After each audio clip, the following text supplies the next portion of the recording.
고난주간은 제가 월, 화, 수, 목, 금 주일부터 해서 예수님이 걸어가신 그대로 제가 설교했습니다. 월요일은 무슨 일이 있었고, 화요일은 무슨 일이 있었고, 여러 가지 주제가 있지만 그냥 주님이 걸어가신 길 그대로 제가 설교를 했습니다. 여러분이 유튜브나 홈페이지 들어가서 설교 못 들으신 분들은 들어보시고요.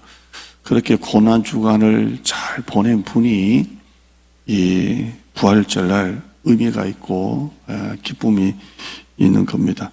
예수님은 지난 금요일 오전 9시 십자가에 달리셨죠. 그리고 3시에 완전히 죽으셨습니다. 죽으시고 무덤에 묻히셨습니다. 이 예수님의 무덤이 원래 준비된 무덤이 아니죠. 그런데 아리마대 사람 요셉이 자기 가정 묘를 사용하려고 무덤을 하나 이렇게 갖고 있었는데, 이 아리마대 사람 요셉이 그 무덤에 예수님을 누인 겁니다. 제자들도 다 무서워 도망갔는데요. 아리마대 사람 요셉이 빌라도 총독에게 찾아가죠.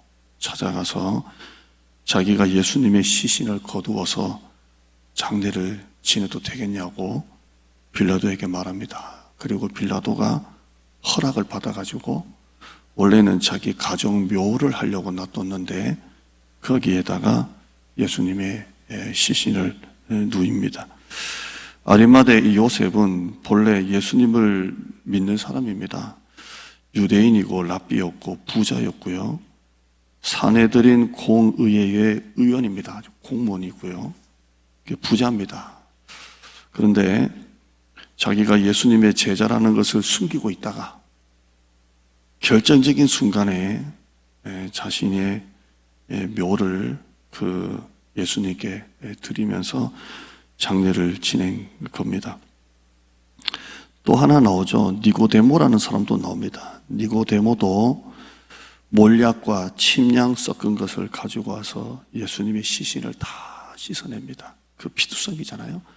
다 씻어내고 그 몰약으로 예수님의 그 죽은 그 상처를 다 이렇게 닦아냅니다. 자, 아리마대 사람 요셉, 니고데모, 이 두 사람이 예수님의 장례를 그렇게 치러주고 그렇게 했습니다. 자, 3년 동안 데리고 다녔던 예수님의 제자들은 다 도망갔습니다. 다 도망갔고요. 자기가 살려고 다 도망갔습니다. 3년을 동고동락을 했습니다.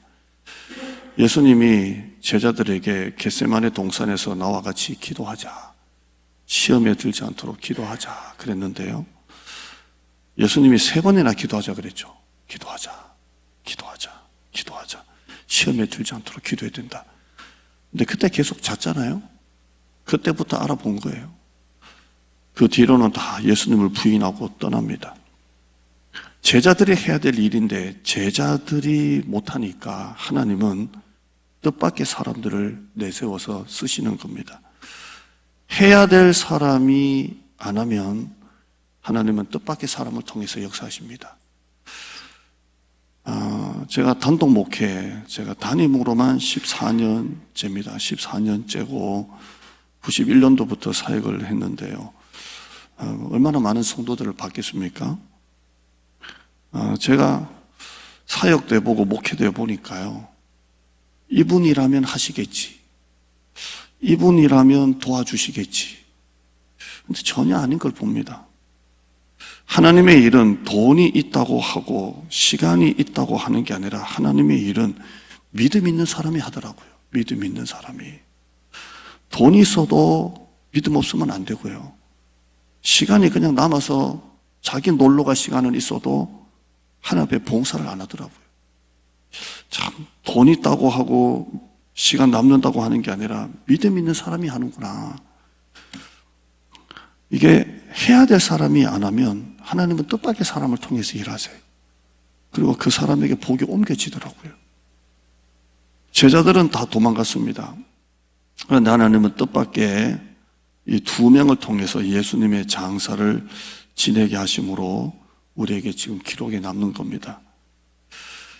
예수님을 못 박은 그들은 예수님의 시신을 훔쳐갈까봐 세 가지 조치를 하죠. 훔쳐갈까봐. 그리고 제자들이 부활했다! 이렇게 할까봐 세 가지를 조치를 합니다. 첫째는 무덤에 큰 돌로 그 입구를 막아 놓습니다. 우리가 아는 무덤은 뭐예요? 땅을 파고 그다음에 이렇게 산소 같은 거죠. 그런데 이 이스라엘 팔레스타인의 무덤은 그냥 바위산을 파가지고 돌무덤입니다. 돌무덤. 그러니까 이렇게 산이 있는데 멀리서 보면 구멍이 뽀끔뽀끔뽀끔뽀끔뽀끔한 거예요. 그 굴입니다. 굴.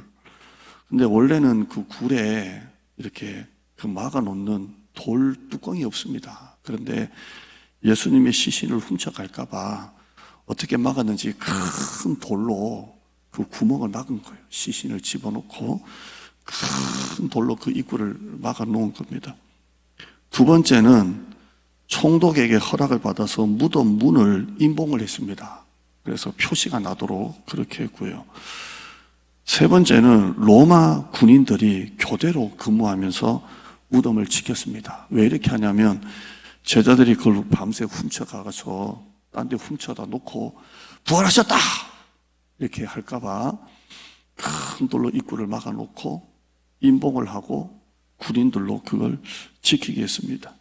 자, 이렇게 예수님의 부활을 막은 이 강력한 조치가 오히려 예수님의 부활을 증명하는 그런 증거가 되는 겁니다. 아무리 유대인들이 로마가 부활을 감추려고 해도 부활은 그럴수록 더 증명되는 역사를 우리가 볼 수가 있습니다. 인생에 있어서 가장 큰 절망과 슬픔은 실패가 아니라 죽음입니다. 죽음. 장례 예배를 드리면 가족들이 마지막에 많이 울죠. 많이 웁니다. 왜 웁니까? 마지막이기 때문에 우는 겁니다. 인생에게 있어서 가장 큰 두려움은 죽음입니다. 죽음. 큰 병을 왜 두려워합니까?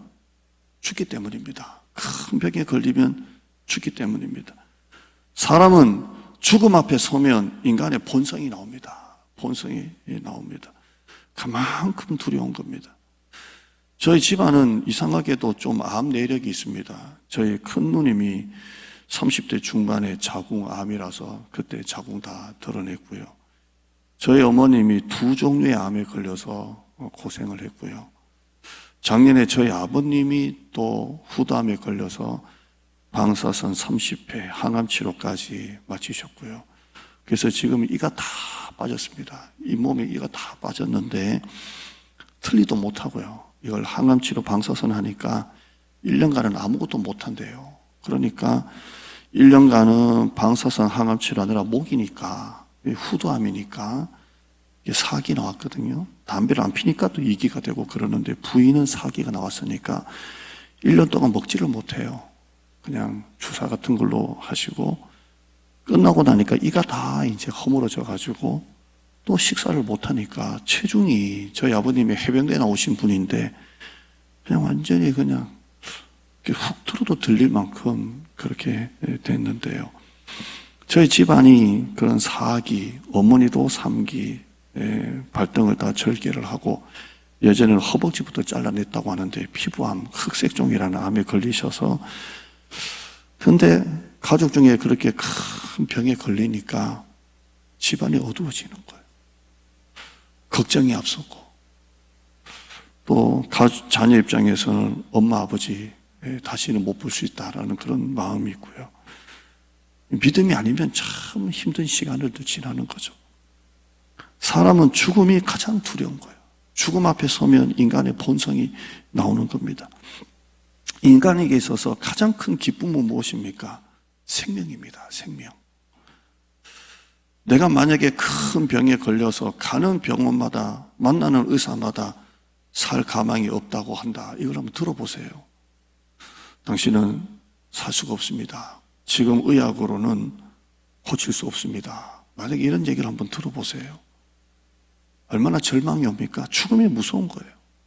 그러다가 어떤 의사가 당신은 살릴 수 있습니다. 낫습니다. 죽지 않습니다. 반드시 당신은 건강할 수 있습니다. 라는 얘기를 듣는 것만큼 기쁨이 어디 있겠어요? 죽음 앞에 다시 살 수 있다는 희망만큼 큰 희망이 어디 있겠습니까? 예수님은 2000년 전에 죽음을 이기시고 부활하셨습니다. 2000년 동안 이 부활절 되면 외친 메시지는 주님이 다시 사셨다입니다. 다른 기독교를 우리가 폄하할 마음도 없지만 다른 기독교는 교리를 믿는 거지 부활하신 예수님을 믿는 건 아닙니다. 그들도 석가모니도 죽었고 마호메트도 죽었고 그건 다 압니다. 교리를 가지고 믿는 거예요. 그러나 우리는 부활하신 예수님 인격을 믿는 것입니다. 아멘. 우리는 교리를 믿는 종교가 아니에요. 모든 세상의 종교 중에 부활하신 종교는 기독교밖에 없습니다. 예수님밖에 없습니다. 아무리 돌로 막아놓고 아무리 군인들이 교대로 지키고 아무리 임봉을 해도 예수님은 부활하신 것입니다. 바울이 고린도를 기록할 당시 고린도 교회 가운데 그 일부가 부활을 믿지 못했어요. 어떻게 다시 살아나? 말도 안 돼. 어떻게 그럴 수가 있어? 그래서 사도 바울은 고린도 교회를 향해서 여러 가지 문제들을 지적을 합니다. 그 중에 하나가 뭡니까? 은사는 많은데 사랑이 없다. 그래서 13장에는 사랑장이라고 하죠. 아무리 너희가 구제를 많이 하고 너희가 아무리 선한 일을 많이 하고 뭘 해도 사랑이 없으면 울리는 깽가리밖에 없다라고 하면서 사랑에 대해서 얘기하고요. 15장에는 부활에 대해서 얘기합니다. 부활을 믿어야 된다. 부활하셨다 합니다. 자, 1절 한번 보실까요? 1절에요. 시작. 형제들아, 내가 너에게 전한 복음을 너에게 알게 하노니 이는 너희가 받은 것이요 또 그 가운데 선 것이라. 자, 바울은 부활을 시작하면서 부활에 대해서 설교를 하면서 시작을 내가 너에게 전한 복음을 너희에게 알게 하기를 원한다. 이는 너희가 받은 것이요 그 가운데 선 것이라. 너희에게 전한 복음을 너희에게 다시 한번 알리고 싶다. 너희에게 전한 복음을 알리고 싶다. 이렇게 합니다. 그 복음이 뭡니까? 3절입니다. 3절 한번 읽어볼까요? 3절, 4절 시작. 내가 받은 것을 먼저 너희에게 전하였노니 이는 성경대로 우리 죄를 위하여 죽으시고. 마이크 조금만 좀 내려봐요. 너무 울린다. 첫째는 내가 받은 것을 너에게 전하였는데 이는 성경대로 그리스도께서 우리 죄를 위하여 죽으시고. 따르실까요? 성경대로 그리스도께서 우리 죄를 위하여 죽으셨다. 이게 바울이 그들에게 전한 복음입니다. 예수님이 성경대로 우리 죄를 위하여 죽으셨다 입니다. 두 번째는요, 4절입니다. 4절요. 시작. 장사 지낸 바 되셨다가 성경대로 사흘 만에 다시 살아나사. 두 번째는 뭡니까? 복음이 성경대로 그리스도께서 다시 살아나셨다. 이게 복음이라는 거예요. 복음. 복음이 뭐라고요? 성경대로 그리스도께서 죽으셨다. 두 번째는요, 성경대로 그리스도께서 다시 살아나셨다. 이 복음입니다. 이걸 내가 너에게 다시 알게 하기를 원한다. 알게 하기를 원한다입니다. 오늘 내용 한번 이 내용 가지고 부활절 설교를 하려고 합니다. 제가 다른 적용적 설교를 하려다가 그냥 그대로 하려고 합니다. 첫째 화면 보시죠. 성경대로 그리스도께서 죽으셨습니다. 이게 복음입니다. 다시 3절 보시면 이는 성경대로 그리스도께서 우리 죄를 위하여 죽으셨다입니다. 우연히 죽은 게 아니라 갑자기 죽은 게 아니라 오래전부터 성경의 선지자가 예언한 그 사건, 그 예언 그대로 성경대로 죽으셨다는 겁니다. 예수님이 죽으심은 구약 성경 곳곳에서 계속 반복이 됩니다. 이 구절은 여러분 많이 아실 테고요. 예수님은 성경대로 우리 죄를 위하여 십자가에 달려 죽으셨습니다. 성경대로 죽으셨습니다. 지난 금요일입니다. 3시에 주님이 완전히 운명하셨어요. 저는 부목사 때 담임 목사님한테 배운 그대로 합니다. 저는 금요일은 오후 3시까지 아무것도 안 먹습니다. 오후 3시까지. 왜냐하면 3시까지니까 저는 그냥 배운 대로 제 나름대로 합니다. 제 거니까 여러분한테 뭐 광고도 안 했고요. 근데 그날따라 그렇게 속이 토할 것 같고 미식거리고 막 그러는지 아예 24시간을 하나님이 강제 금식을 시켰는데요. 3시에 주님께서 완전히 죽으셨습니다. 다 이루었다. 그때 예수님의 몸에는 피가 나오고 물이 다 빠졌죠. 요한복음 19장 34절에 그 중에 한 군인이 창으로 옆구리를 찌르니 그 피와 물이 나오더라. 이 나오더라라는 이 헬라를 보면 그냥 콸콸콸 쏟아졌다는 거예요. 다 쏟아졌다는 거예요. 원래 그 십자가에 달릴 때는 그냥 산채로 매다는 거잖아요. 그러니까 이게 6시간 정도 달아놓고 하면 보통 뭐 더 많이 간다고 하는데 예수님은 너무 많은 고문을 당하시고 지치시니까 군인이 볼 때는 자기들이 생각하는 시간보다 더 빨리 죽은 것 같거든요. 그래서 보통은 몽둥이를 가지고 다리를 때린답니다. 그래서 확 때리는데 뼈가 부러지면 살아있으면 반응을 하잖아요. 근데 로마 군인들이 그냥 몽둥이로 때릴 것도 없이 자기들이 볼 때 그냥 죽은 것 같으니까 창으로 그냥 찌른 거예요. 창으로. 근데 이것도 성경에 예언되어 있죠. 창으로 옆구리를 푹 찌릅니다. 그래서 원래는 몽둥이로 때리는데 창으로 찔려서 그 찔린 옆구리를 통해서 피와 물이 다 쏟아져 나왔죠.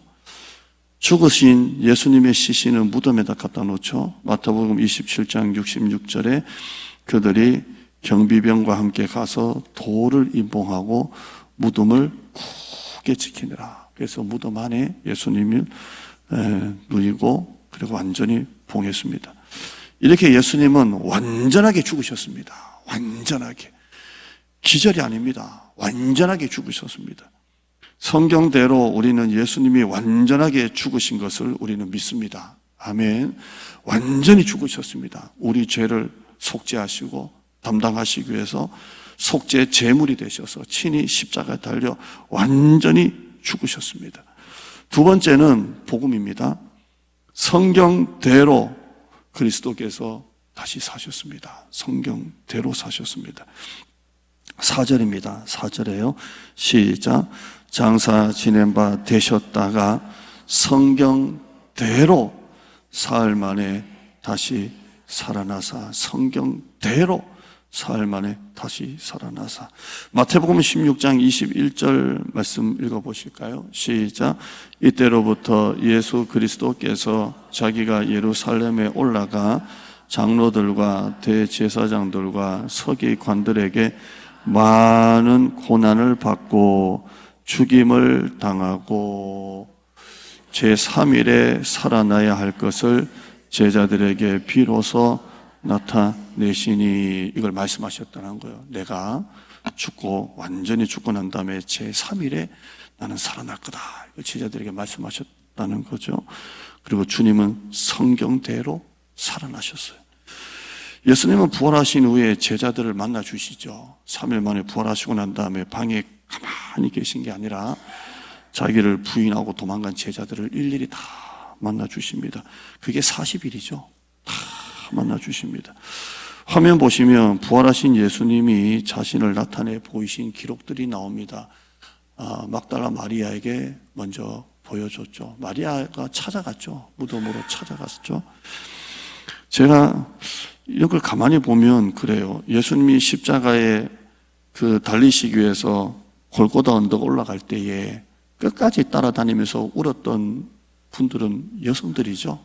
여성들이 울고, 예수님이 무덤에 계실 때 가장 먼저 그 무덤에 찾아간 분들도 여성분들이죠. 그죠? 예. 우리 남성분들은 못 믿겠어요? 자, 여성분들이 끝까지, 그래, 끝까지. 여의도 순복음교회 조영경 목사님 부흥은 본인이 그런 말을 해요. 우리 여자 구역장들, 이런 말을 합니다. 그렇게 여성들이 그렇게 합니다. 그리고 다른 여인들에게 또 보여주셨고요. 베드로에게 보여주셨고요. 베드로는 여자들이 가봐라 해가지고 딱 갔다가 그렇게 보게 되고요. 엠마오로 내려가던 제자들에게 누가복음 24장에 보여주시고요. 성경을 풀어주실 때 마음이 뜨겁지 않더냐 이렇게 되어 있고요. 다섯 번째는 예루살렘 한 집에 마가의 다락방이라고 보죠. 그 집에 열 제자 가룟유다는 죽었고요. 자살했고요. 열 제자에게 이때는 도마가 없었고요. 또 여섯 번째 예루살렘 똑같은 집이죠. 마가 다락방. 이번에는 도마가 있을 때 11 제자에게 오죠. 도마가 자기 없을 때 예수님이 와서 뭐라고 했죠? 나는 보지 않고는 못 믿겠다. 니들은 봤지? 난 안 봤어. 못 믿겠다 할 때 예수님께서 오시죠. 오셔서 봐야 믿겠다고 하니까 그 손자국 다 보여주시면서 만져봐라 하시고 보지 않고 믿는 자가 복되도다 이렇게 하시면서 도마 때문에 오시죠. 또 오시고요. 그래서 우리는 도마를 뭐라고 하죠? 의심 많은 도마입니다. 옆에 분이 좀 의심 많아 보이면 도마라고 욕하시길 바랍니다. 이 도마 같다 합니다. 일곱 번째는 갈릴리 바다에서 먼저 7 제자에게 요한복음 21장에 나타나시고요. 갈릴리에서 11 제자에게 마태복음 28장에 마지막 승천하시면서 오시고요. 그 다음에 500여 형제에게 오늘 본문 6절에 보면 나오고요. 주의 형제 야고보에게 오고요. 야고보가 제일 먼저 순교하죠. 그 다음에 이렇게 쭉 바울에게 나타납니다. 자, 7절, 8절 보시죠. 7절, 8절 한번 읽어봐요. 시작. 그 후에 야고보에게 보이셨으며 그 후에 모든 사도에게와 8절에요. 맨 나중에 만삭되지 못하여 난 자 같은 내게도 보이셨느니라. 아멘. 그게 바울이 봤다는 거예요. 어디서 봤어요? 사도행전 9장에. 원래 사도 바울은 예수 믿는 사람이 아니죠. 예수 믿는 사람을 죽이던 사람이죠. 핍박자입니다. 핍박자. 그래서 저기 어디에 동네에 그리스도인이 있다.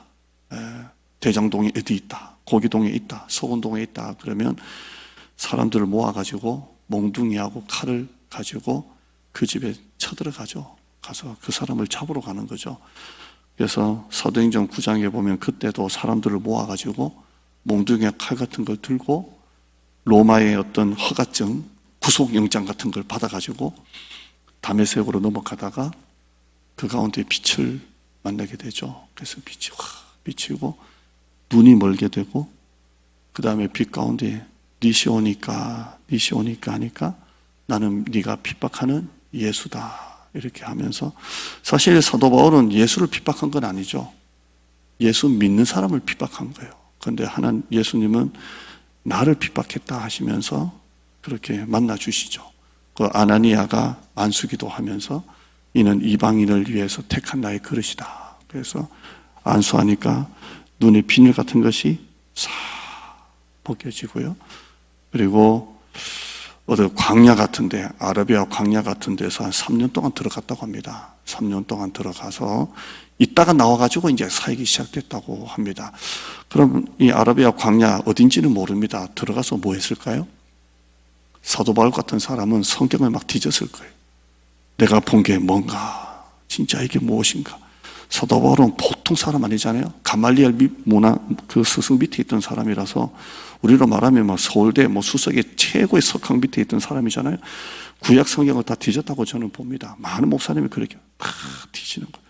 내가 빛 가운데 본 그분, 음성을 통해 나는 네가 핍박하는 예수라 했던 그분, 아내가 안수할 때 눈에 비늘 같은 것을 벗겨줬던 그분이 누구신가? 이걸 뒤지는 거예요. 뒤지다가 그가 예수님을 만나게 되죠. 아, 이분이시구나. 이분이시구나.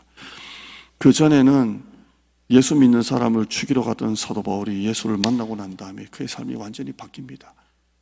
핍박하던 사람에서 전도하는 사람으로 인생이 완전히 바뀌죠. 그리고 오늘 이 고린도서에서 내가 너에게 전한 복음을 다시 내가 말할게. 첫째, 예수님은 성경대로 죽으셨어. 둘째, 예수님은 성경대로 부활하셨어. 그리고 제자들에게 계속 보여주셨어. 그리고 맨 마지막에 만삭되지 못해서 난자 같은 나한테도 예수님이 보여주셨어. 이렇게 합니다. 아멘. 이게 복음 아니에요? 제가 부활절 설교 옛날에는 뭐 위로 설교, 격려 설교, 고난 설교 막 하다가요. 오늘은 그냥 그대로 부활절 설교하자. 성경대로 죽으셨고 성경대로 살아나셨고 아무리 로마 군인이 돌로 막아놓고 아무리 임봉을 하고 로마 군인들이 교대로 지켜도 주님 부활하신 거예요. 부활을 막는 강력한 조치가 오히려 부활을 증명하는 역설이 되는 것입니다. 그분은 나한테도 나타나셨어. 나한테도. 내가 말이야 옛날에 예수님 믿는 사람을 잡아 죽이던 사람이었어. 사도 바울이 복음을 전할 때 자기 간증을 3번 하지 않습니까? 내가 그랬던 사람이야. 나보다 예수님 미워하고 예수 믿는 사람 싫어하고 예수 믿는 사람 잡아 죽이던 사람 나 같은 사람 없어. 스데반 집사가 돌에 맞아 순교할 때 내가 그 옆에 있었어. 나도 돌 던진 사람이야. 근데 내가 예수를 만났어.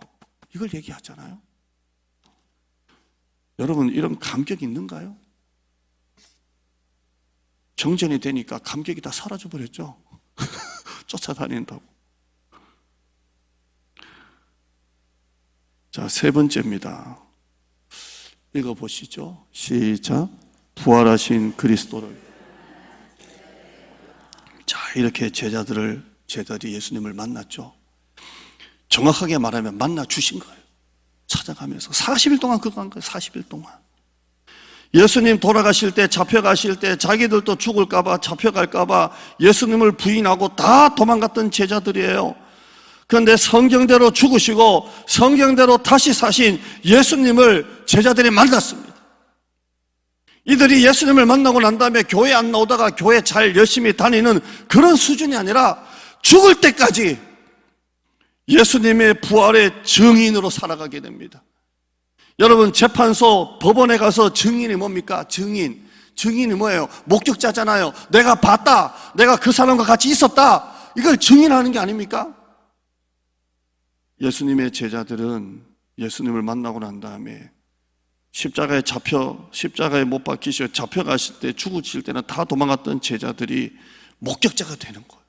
내가 봤다, 우리가 봤다, 나타나셨다, 만져봤다 합니다. 부활하신 예수님을 목격한 제자들은 자기가 보고 들은 것을 담대하게 증거합니다. 봤다. 사도행전 4장 17절 한번 화면 읽어보실까요? 시작.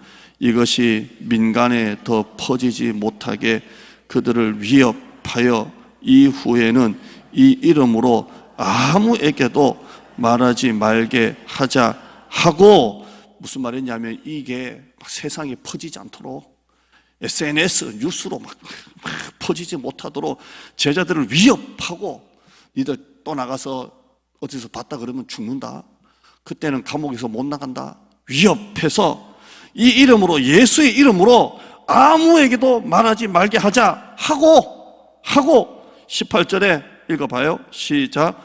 그들을 불러 경고하여 도무지 예수의 이름으로 말하지도 말고 가르치지도 말라 하니, 너희들 가서 예수 부활했다고 어디서 그런 헛소리하면 안 돼. 그럼 다시는 못 나가, 죽어. 그냥 말이 아니죠. 감옥에 가뒀다가 빼내주면서 한 말이잖아요. 다 경고합니다. 그런데 19절 보세요. 시작. 베드로와 요한이 하나님 앞에서 너의 말을 듣는 것이 하나님의 말씀을 듣는 것보다 옳은가 판단하라. 우리가 너희 말을 듣는 게 옳으냐, 하나님 말씀을 듣는 게 옳으냐. 20절 시작. 우리는 보고 들은 것을 말하지 아니할 수 없다. 이게 목격자. 성경대로 죽으셨고 성경대로 살아나신 것을 우리가 봤는데, 마가다락방에 예수님이 나타나셨는데 어떻게 이렇게 말할 수 있냐? 죽여라, 차라리 죽여라. 사도 바울은 로마서 1장에 뭐라고 합니까? 내가 복음을 부끄러워하지 않는다. 이 복음은 모든 믿는 자에게 구원을 주시는 하나님의 능력이다. 보고 들은 것을 말하지 않을 수 없다. 여러분 예수 믿으면서 전도 몇 명 했어요? 보고 들은 것을 말하지 않을 수 없다. 말하지 않을 수 없다. 1장 8절에요. 시작. 오직 성령이 너에게 임하시면 너희가 권능을 받고 예루살렘과 온 유대와 사마리아와 땅끝까지 이르러 내 증인이다. 모든 세상. 그래서 선교사는 가는 선교사님이 계시고 보내시는 선교사님이 있잖아요. 그럼 여러분은 무슨 선교사님이세요? 보내시는 선교사님이잖아요. 오늘날 지교회가 선교해야 돼요. 구제해야 돼요. 재정을 유대와 사마리아 땅끝까지, 우리 교회를 말하면 대장동, 고기동, 소군동에 혹시나 어려운 아이들이 있다면 예루살렘과 온 유대와 사마리아와 경기도와 우리나라 안에 미자리 교회들 목사님 많이 섬겨야 돼요. 그 다음에 해외 선교사님들 나가 계신 것만 해도 고생이에요. 섬겨야 돼요. 내 증인이 되어라. 목격자가 되어라. 봤다. 제자들 예수님이 잡혀가실 때 다 도망갔습니다. 오죽하면 아리마대 사람 요셉 니고데모가 예수님의 장례를 치러줬을까요? 그러나 그들이 유세비우스 교회 역사관인데요, 기록에 의하면 제자들이 어떻게 순교합니까? 베드로는 십자가에 거꾸로 매달려 순교를 했다고 하죠. 그 네로가 그 로마에 불을 확 질러버리잖아요. 불을 지르고 난 다음에 그 미쳐가지고 이걸 누구 탓으로 돌립니까? 기독교 탓으로 돌립니다. 기독교인들이 이 나라를 뒤집으려고 이렇게 불 다 질렀다. 이 바람에 누구를 하나 잡습니까? 베드로를 딱 잡습니다. 그리고 베드로를 순교를 시킵니다. 근데 여러분이 잘 알다시피 그 기록에 의하면, 유세비우스 기록에 의하면 베드로가 나는 예수님을 저주까지 했던 사람인데 나는 예수님처럼 똑바로 십자가에 달릴 자격이 없다 해서 머리부터 거꾸로 매달려서 십자가에 달려 숨겼다고 합니다. 안드레는 70년경에 거기도 X 십자가에 못 박혀서 순교를 하죠. 야고보는 그 헤롯 왕에 의해서 칼로 죽임을 당하고요. 빌립은 부르기아에서 전도하다가 히에라볼리에서 십자가에 달려 죽습니다. 거의 다 십자가고요. 나다나엘은 가죽이 다 벗겨지는 형벌로 순교를 했습니다. 제가 인도를 한 세 번 갔나요? 인도를 갔는데 거기 도마에 순교지가 있더라고요. 그러니까 이 도마가 인도까지 와서 전도하다가 사지가 찢기면서 도마도, 의심하는 도마도 거기서 순교를 했습니다. 마태는 창에 찔려서 죽었고요. 나중에 그 가룟 유다가 죽고 난 다음에 제비뽑기에서 마띠아가 걸리지 않습니까? 제자 마띠아도 나중에 순교를 합니다. 다 죽었어요. 한 사람만 순교 안 했죠. 사도 요한. 마지막까지 요한계시록을 쓰고 그 밤모섬에서 서로 사랑하라 하고 그는 자연사했습니다. 나머지는 다 순교했습니다. 사도 바울은 어떻습니까? 제가 로마에 사도 바울이 그 순교한 그 수도원이라고 하나요? 교회라고 하나요? 거기를 제가 가봤습니다. 참 지난번 교회 안식년 때 한 장로님이 이제 보내주셔서 참 귀한 시간을 보냈었는데요. 거기서 정말 많이 울었어요. 정말 많이 울었어요. 바울이 그 로마 감옥에 있다가 저는 그렇게 죽었다고는 생각을 못 했는데요. 이게 이런 돌기둥이 있습니다. 바닥에서부터 올라온 이 돌기둥이 있는데 거기다 목을 이렇게 누이고 난 다음에 도끼로 그 목을 쳤다 하더라고요. 그래서 로마 감옥에 이런 돌기둥 같은 걸로 목을 누이고 도끼를 쳤는데요. 그 목이 떨어져서 3번 튕겼다고 하네요. 그렇게 해서 근데 떨어질 때마다 그 튕길 때마다 거기에 뭐 분수가 났다고 하는데 그래서 그 교회 이름이 새분수 수도원이라고 하는데요. 거기 아직도 그 도끼 자국이 파여져 있어요. 근데 수많은 관광객들이 오는데요. 그래서 바울이 그렇게 순교를 했습니다. 예수님의 부활을 목격한 제자들의 삶의 변화입니다. 변화입니다. 제가 어떤 예화집을 보니까요. 한 불구의 소녀가 오랫동안 난치병으로 누워있다가 남들처럼 교회에 나가지를 못하고 전도도 못하니까 그 병상에서 그냥 기도를 그렇게 했다고 하는데요. 근데 이제 이 아이가 이번에 교회 누구 나왔어요? 몇 명 나왔어요? 뭐 이렇게 자꾸 얘기를 하더랍니다. 나중에 그 아이가 결국에는 이제 세상을 떠났다고 하는데요. 그 소녀의 베개 밑에서 그 사람들의 이름이 쭉 나왔는데요. 그때 이름 불렀던 사람들의 그 명단, 마을 사람들의 이름이 그 아이의 베개 밑에 있었다 그러는데요. 그분들이 결국 교회에 나와서 예수를 믿게 되었다, 이런 내용이더라고요. 그러니까 이 소녀가 난치병으로 병원에 있으면서 그 마을 사람들 이름을 부르면서 기도했는데 그 기도를 통해서 그 마을에 큰 부흥이 왔다, 이렇게 되어 있습니다. 여러분은 예수님의 부활을 목격하고 뭐가 바뀌었습니까? 여러분은 예수님의 부활을 믿는 우리, 2000년이 지난 우리, 제자들보다 2000년 우리 뒤에 살고 있잖아요. 여러분은 지금 뭐가 좀 바뀌었는가요? 제가 봉선동 교회에 있을 때 우리 권사님들이 맨날 청소하고 찬양 연습하는 게 좀, 그래서 좀 수고를 덜겠다 해서 제가 2년 좀 넘게 부목사님하고 화장실 청소를 했습니다. 그냥 뭐 별거 아닙니다. 그냥 막 이렇게 물 뿌리고 싹싹싹 하고 이렇게 했습니다. 하면서 느꼈던 거는 휴지가 좀 많았으면 좋겠어요, 하나님. 뭐 이런 기도도 하고, 사람이 적은 만큼 휴지가 적은 거니까. 우리 어겐디 하고 나니까 엄청 많더만요. 어겐디 하고 나니까 뭐 했는데요. 근데 여기 와서는 제가 일절 안 했습니다. 지난번 청년들이 할 때 청년들 청소인데 사람이 없겠다 싶어서 부목사님하고 우리 옛날에 했으니까 한 번 더 하자 해서 청소를 했는데, 여기서는 제가 안 합니다. 왜냐하면 자꾸 교육자들이 하는 것보다는 성도들이 하게끔 하는 게 좋은 거니까 안 했는데요.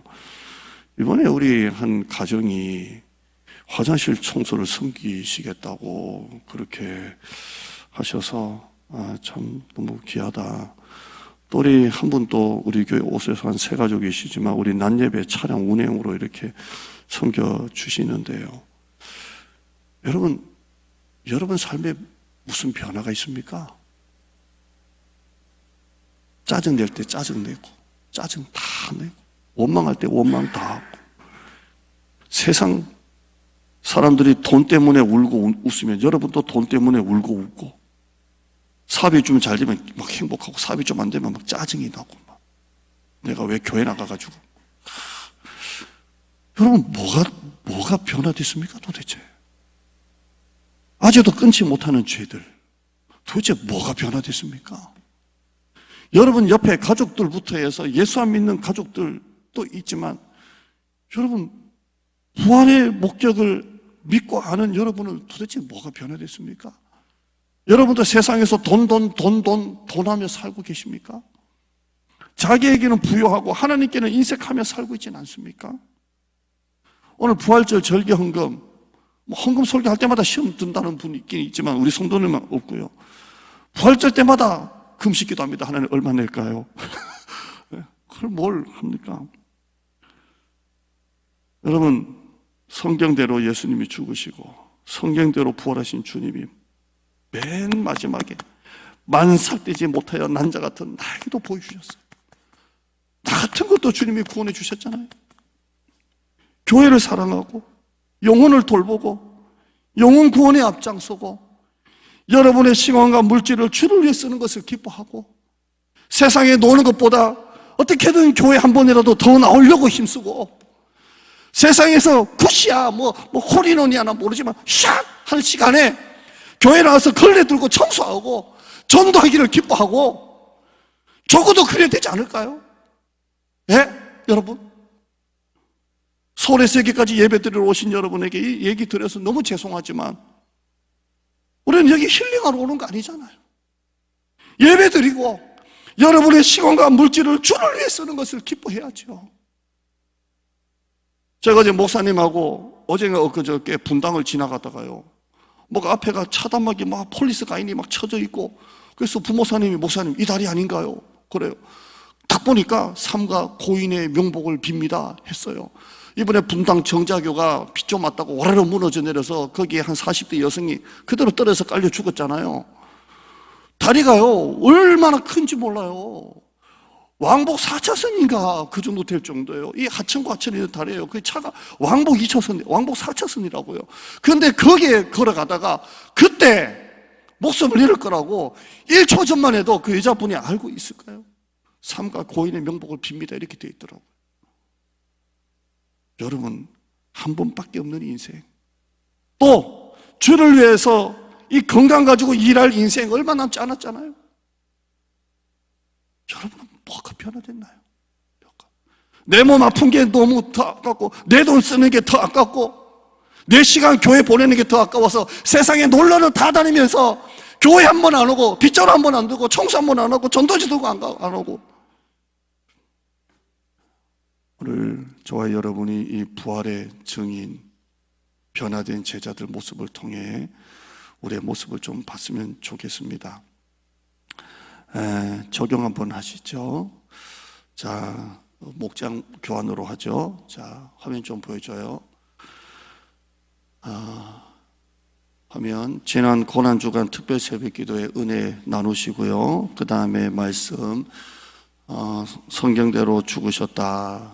자, 화면 없어요, 목사님? 성경대로 죽으셨다. 그 다음에 성경대로 부활하시다. 목장 교환 한번 보시고요.